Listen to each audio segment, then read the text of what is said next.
Right. ఇది మచ్చుకయ్యలు మాట్లాడిన మాటల్లో కొంత మాత్రమే. సో నిన్న చాలాసేపు చాలా సుదీర్ఘమైనటువంటి ప్రెస్ మీట్లు కూడా పెట్టడం జరిగింది ఇద్దరు నేతలు కూడా. సో అటు పార్టీ అధిష్టానం కానీ లేదా ప్రస్తుతం దీనిపైన సీరియస్ అయిన తర్వాత ఒంగోలు పరిస్థితి ఏంటి, అసలు ఎందుకు వీళ్ళిద్దరి మధ్య ఈ వివాదం కొనసాగుతోంది, అసలు నిన్న ఈ వివాదం ఎలా మొదలైంది, మొదలవడానికి కారణం ఏంటి, అసలు ఎక్కడ స్టార్ట్ అయింది?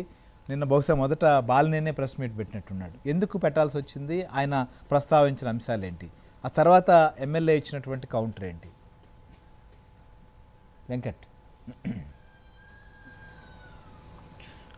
శ్రీహరి గారు, ఏదైతే ఒంగోలులో కూటమి పార్టీ నేతల మధ్య మాటల యుద్ధం మరోసారి మొదలైందని చెప్పవచ్చు.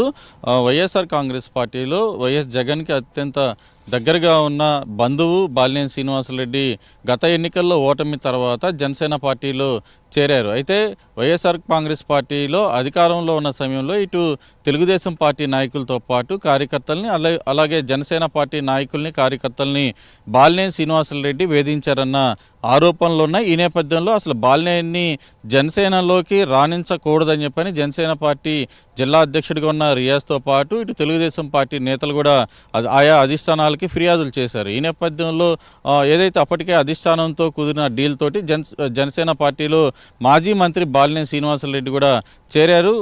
అయితే లోకల్గా బాలినేని శ్రీనివాసరెడ్డిని కూటమి పార్టీల కేడర్ అంతా కూడా వ్యతిరేకిస్తుంది. ఈ నేపథ్యంలో బాలినేని శ్రీనివాసరెడ్డి గత ఏడాదిన్నర కాలం నుంచి కూడా హైదరాబాద్కే పరిమితం అయ్యారు. చుట్టం చూపుగా మాత్రమే ఒంగోలుకి వచ్చి వెళ్తుంటారు. అయితే ఈ క్రమంలో బాలినేని శ్రీనివాసరెడ్డికి కూడా గతంలో తన దగ్గర ఎవరైతే వైఎస్ఆర్ కాంగ్రెస్ పార్టీలో కార్పొరేటర్లుగా ఉన్నారో ఆ పార్టీకి సంబంధించిన నాయకులందరినీ కూడా దాదాపు 20 మందిని జనసేన పార్టీలో బాలినేని శ్రీనివాసరెడ్డి చేర్చారు. ఆ తర్వాత నుంచి కూడా ఒంగోలు టీడీపీ ఎమ్మెల్యే దామచర్ల జనార్దన్కి ఇటు బాలినేని శ్రీనివాసరెడ్డికి మధ్య ఒంగోలులో ఆధిపత్య పోరు కొనసాగుతుందని చెప్పవచ్చు. ఒంగోలులో జనసేనలో పార్టీలో చేరిన తర్వాత ఒంగోలులో తాను ఉండలేకపోతున్నానన్న భావనలో అయితే బాలినేని శ్రీనివాసరెడ్డి ఉన్నట్టుగా తెలుస్తోంది. దీనికి సంబంధించి కూడా బాలినేని శ్రీనివాసరెడ్డి జిల్లాలో ఏదన్నా ఎవరికన్నా చెప్పాలన్నా ఏదన్నా ఆయనకి పని కావాలన్నా కానీ ఇక్కడ ఎవరు పట్టించుకోవటం లేదన్న భావనలో బాలినేని శ్రీనివాసరెడ్డి అయితే ఉన్నట్టుగా చెప్తున్నారు. దీనికి సంబంధించి బాలినేని శ్రీనివాసరెడ్డి పార్టీలో తనకు ఉన్న అసంతృప్తిని ఇలా బయట పెడుతున్నారనేది ఒక స్థానికంగా పొలిటికల్ విశ్లేషణగా చెప్పవచ్చు. ఏదైతే బాలినేని శ్రీనివాసరెడ్డి గత ఏడాదిన్నర క్రితం ఇటు జనసేన పార్టీలో చేరిన తర్వాత ఇప్పటికి ఇది 3వ ప్రెస్ మీట్గా చెప్పవచ్చు.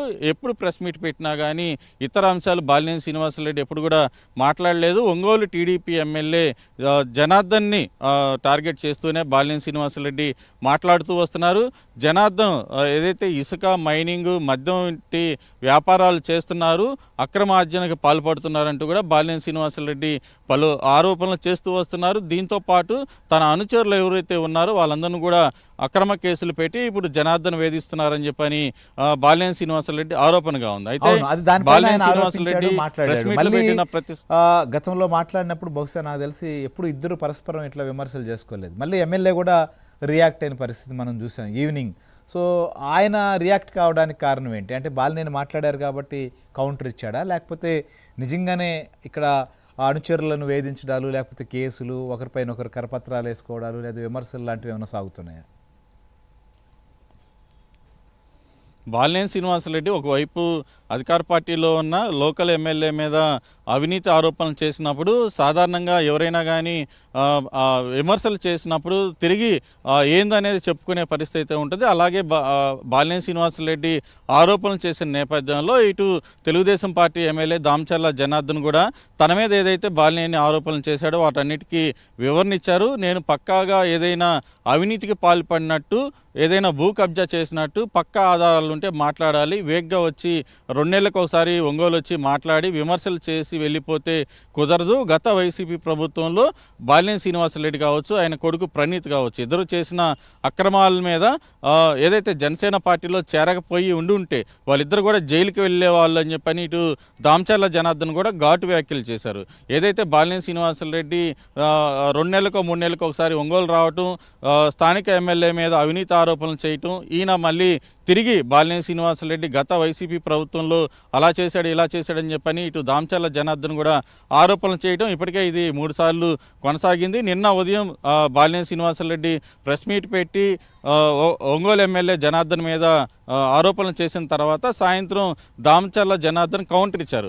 అయితే మళ్ళీ ఏదైతే ఈరోజు ఉదయం బాలినేని శ్రీనివాసరెడ్డి దాన్ని కొనసాగింపుగా ఈరోజు ఉదయం కూడా ప్రెస్ మీట్ పెట్టి కొనసాగించారు. అయితే ఈరోజు దామచర్ల జనార్దన్ కూడా తిరిగి కౌంటర్ ఇవ్వాలా? అవునవును, ఇవాళ అదే దీనిపైన కౌంటర్ ఇవ్వాలా అనేటువంటి ఒక చర్చ జరుగుతున్న టైంలోనే అటు టీడీపీ అధిష్టానం కానీ అటు జనసేన అధిష్టానం అంటే కూటమిలో ఉన్నటువంటి సమన్వయ కమిటీ కూడా మొదట మాట్లాడుకున్నట్లుగా మనకు స్పష్టంగా అర్థమవుతుంది. సో ఇటు పల్లా అట్లానే నిమ్మల రామానాయుడు కావచ్చు, ఇటు నాదెండ్ల మనోహర్ వీళ్ళందరూ రంగంలోకి దిగి ఇటు బాలినేనితో అటు దామలచర్తో కూడా మాట్లాడినట్టుగా తెలుస్తుంది. ఈ ఎపిసోడ్ తర్వాత అక్కడ పరిస్థితి ఏంటి? మళ్ళీ రియాక్ట్ అయ్యే పరిస్థితి దామచర్ల దగ్గర వైపు నుంచి ఉందా? అసలు ఆ 2 గ్రూపుల నుంచి వస్తున్నటువంటి రియాక్షన్ ఏంటి ఈ పరిణామం తర్వాత? గత 2 నెలల క్రితం కూడా ఇలాగే బాలినేని శ్రీనివాసరెడ్డి ఆరోపణలు చేయటం వాటికి కౌంటర్గా దామచర్ల జనార్దన్ మాట్లాడటం జరిగింది. అప్పుడు కూడా 2 రోజులు ఇద్దరు నేతల కౌంటర్లు కొనసాగాయి. అయితే ఆ సమయంలో కూడా ఇటు టీడీపీ అటు జనసేన పార్టీ అధిష్టానాలు కూడా ఈ ఘటన మీద సీరియస్ అయ్యాయి. ఎవరు కూడా మాట్లాడకూడదు, బహిరంగంగా కూటమి పార్టీ నేతలే మాట్లాడకూడదు అని చెప్పని చెప్పారు. దీనికి సంబంధించి కూడా అప్పటికే ఆదేశాలు జారీ చేశారు. అయినప్పటికీ కూడా తిరిగి మరోసారి బాలినేని శ్రీనివాసరెడ్డి ఒంగోలు ఎమ్మెల్యే మీద ప్రెస్ మీట్లు పెట్టడం, ఈయన కౌంటర్లు ఇవ్వటం వీటన్నిటికీ నిన్నటి నుంచి కూడా చూస్తున్నాం. ఈ నేపథ్యంలో ఈరోజు ఉదయం ఏదైతే కూటమి పార్టీల సమన్వయ కమిటీ నేతలు కూడా 2 పార్టీల అధిష్టానం ఆదేశాలతోటి సమావేశమయ్యారు. టెలికాన్ఫరెన్స్లో ఇద్దరు నేతలను కూడా మాట్లాడారు. టెలికాన్ఫరెన్స్లో ఏదైనా పార్టీలో ఇబ్బందులు ఉన్నా, లోకల్గా ఏదైనా సమస్యలు ఉన్నా అధిష్టానాలు దృష్టికి తీసుకురండి, బహిరంగంగా ఆరోపణలు చేసుకుంటే పార్టీలకి పరువు పోతుందని చెప్పని ఇద్దరు నేతలకు కూడా ఆయా పార్టీ నేతలు చెప్పినట్టుగా తెలుస్తోంది. దీనికి సంబంధించి మరోసారి ఇలాంటి వ్యాఖ్యలు చేయటం కానీ, బహిరంగంగా ప్రెస్ మీట్లు పెట్టి ఒకరి మీద మరొకరు ఆరోపణలు చేయటం కానీ ఈ అంశాల మీద పార్టీ నిర్ణయాలు కఠినంగా ఉంటాయని చెప్పని చెప్పినట్టుగా తెలుస్తుంది. దీనికి సంబంధించి ఇటు జనసేన పార్టీ ముఖ్య నేతలంతా కూడా బాలినేని శ్రీనివాసరెడ్డితో మాట్లాడారు. అలాగే తెలుగుదేశం పార్టీ ముఖ్య నేతలు కూడా ఇటు టీడీపీ ఎమ్మెల్యే దామచర్ల జనార్దన్తో మాట్లాడారు. దీంతో ఈరోజు ఉదయం బాలినేని శ్రీనివాసరెడ్డి మరోసారి కౌంటరు ప్రెస్ మీట్ పెట్టినా కానీ ఇటు దామచర్ల జనార్దన్ మాత్రం ప్రస్తుతం అయితే సైలెంట్గా ఉన్నారు. గత 2 నెలల క్రితం ఇలాగే ఇద్దరు కూడా కౌంటర్లు ఇచ్చుకుంటూ ప్రెస్ మీట్లు పెట్టి అవినీతి ఆరోపణలు గుప్పించుకున్నా కానీ అది కొనసాగింపుగా మళ్ళీ 2 నెలల తర్వాత మళ్ళీ ఇలాంటి ఘటన జరగటం ఇటు ఏదైతే ఒంగోలులో ఇటు టీడీపీ కావచ్చు ఇటు జనసేన పార్టీ కావచ్చు 2 పార్టీల మధ్య వివాదం ఉన్నట్టు. సెప్టెంబర్ తర్వాత స్థానిక సంస్థల ఎన్నికలు కూడా జరగబోతున్న పరిస్థితి ఆంధ్రప్రదేశ్లో. క్రమంగా ఇటు పంచాయతీలు, ఎంపీటీసీలు, జెడ్పీటీసీలు, మున్సిపాలిటీలు ఇవన్నీ కూడా ఉండబోతున్న సార్. అందరూ సమన్వయంతో వెళ్ళాలని చెప్పి ఇప్పటికే పార్టీ అధిష్టానాలు నిర్ణయించి ఆ రకంగా కూడా సీట్లు సర్దుబాటు కావచ్చు లేదా అవన్నీ జరిగేటువంటి పరిస్థితి ఉంది. ఇలాంటప్పుడు కలిసి పని చేసుకోవాల్సిన నేతలు. సో గతంలో ఏం జరిగింది అనేటువంటిది ఒక అంశం అయితే ఇప్పుడు ఏంటది ఇట్లా రావడానికి ఏంటి ఏమన్నా ఆధిపత్య పోరాటం ఇట్లాంటి ఎపిసోడ్లో భాగమేనా లేకపోతే ఇంకేమైనా వ్యక్తిగతమైన విభేదాలు ఉన్నాయా? వీటిని పార్టీకి ఆపాదిస్తున్న పరిస్థితులు ఏమైనా కనిపిస్తున్నాయా? దామచర్ల జనార్దన్ కావచ్చు ఇటు బాలినేని శ్రీనివాసరెడ్డి కావచ్చు ఇద్దరి మధ్య కూడా వ్యక్తిగత వివాదాలు లేవు. 2012 నుంచి కూడా 2012లో జరిగిన బై ఎలక్షన్లో ఇటు దామచర్ల జనార్దన్ టీడీపీ నుంచి అటు వైఎస్ఆర్ కాంగ్రెస్ పార్టీ నుంచి బాలినేని శ్రీనివాసరెడ్డి ఇద్దరు పోటీ చేశారు.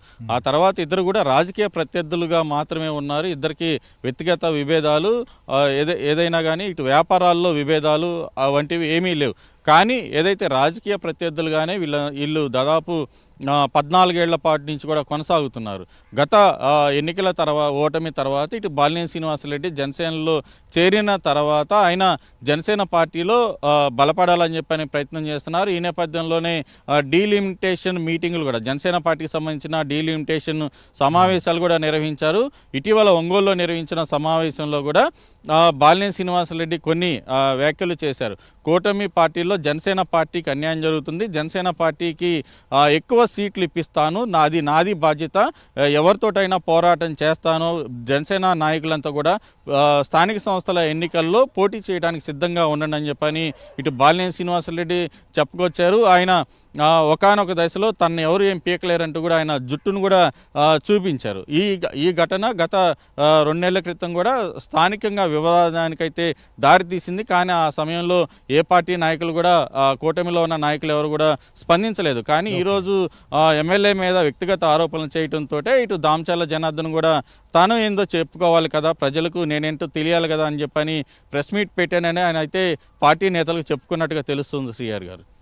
రైట్. సో ప్రస్తుతానికైతే ఈ ఎపిసోడ్ తర్వాత 2 శిబిరాల నుంచి పరిస్థితి ఎట్లుంది? సైలెన్స్ అయినట్టే అనుకోవచ్చా మనం? ఇక అధిష్టానం అటు 2 పార్టీల అధిష్టానాలు కూడా సీరియస్ అయినట్లుగానే మనకు సమాచారం ఉంది. ఎందుకంటే ఇలాంటి పరిస్థితి కొనసాగిస్తే అటు పార్టీ క్యాడర్కి కూడా కొంత డిస్టర్బెన్స్ ఉంటుంది. నాయకులు కూడా కింద స్థాయి ఇప్పుడు ఇలా ఒక స్థానిక ఎమ్మెల్యే, ఇంకొక ఆయనేమో మాజీ మంత్రి, పార్టీలో కీలకంగా ఉన్నటువంటి వాళ్ళు ఈ రకంగా రోడ్డుకి ఎక్కితే అది ఇబ్బందికరమైనటువంటి పరిస్థితి. కాబట్టి ఇక ఇప్పటి నుంచి ఇక వీళ్ళు ఒక కోఆర్డినేషన్తో పనిచేసే అవకాశాలు ఉంటాయా? ఒంగోలులో ఇటు దామచర్ల జనార్దన్, బాలినేని శ్రీనివాసరెడ్డి ఇద్దరు కూడా కలిసి పనిచేసే అవకాశాలు అయితే ఇప్పట్లో ఉండవని చెప్పని చెప్పవచ్చు. ఎందుకంటే ఇద్దరు నేతలు రాజకీయ ప్రత్యర్థులైనా కానీ వ్యక్తిగత విమర్శలు చేసుకుంటూ వస్తున్నారు. ఈ నేపథ్యంలో స్థానికంగా ఉన్న కేడర్ కూడా ఇటు దామచర్ల జనార్దన్, బాలినేని శ్రీనివాసరెడ్డితో కలిసి పనిచేస్తే అది జీర్ణించుకోలేని పరిస్థితి అయితే సాధారణంగా కనిపిస్తూ ఉంది.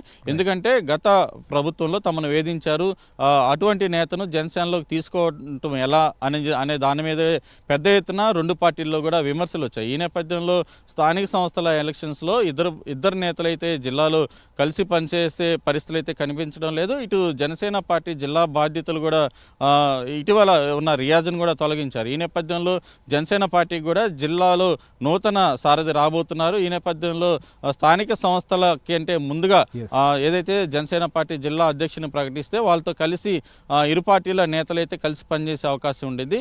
అయితే బాలినేని శ్రీనివాసరెడ్డి తోటి ఇటు కలిసి పనిచేయాలని కానీ తెలుగుదేశం పార్టీ ఎమ్మెల్యే తోటి కలిసి పనిచేయాలని చెప్పని ఇటు బాలినేని శ్రీనివాసరెడ్డికి కానీ ఆ పార్టీ ముఖ్య నేతలు కూడా ఎవరు చెప్పిన పరిస్థితి లేదు. ఎందుకంటే లోకల్గా ఇష్యూస్ ఉన్నాయి, లోకల్గా క్యాడర్ వ్యతిరేకిస్తున్న నేపథ్యంలో మీరు ఒంగోలుకే దూరంగా ఉండండి, ఒంగోలులో వ్యవహారాల్లో ఇప్పుడే జోక్యం చేసుకోబాకని చెప్పని బాలినేని శ్రీనివాసరెడ్డికి జనసేన పార్టీ నేతలు అయితే ఇప్పటివరకు చెప్తున్నట్టుగానే మనకి తెలుస్తూ ఉంది. ఈ నేపథ్యంలో రేపు స్థానిక సంస్థల ఎలక్షన్స్ సమయానికే ఇటు సీట్ల విషయంలో మాత్రం ఇరు పార్టీల్లో ఉన్న ఇటు బాలినేని శ్రీనివాస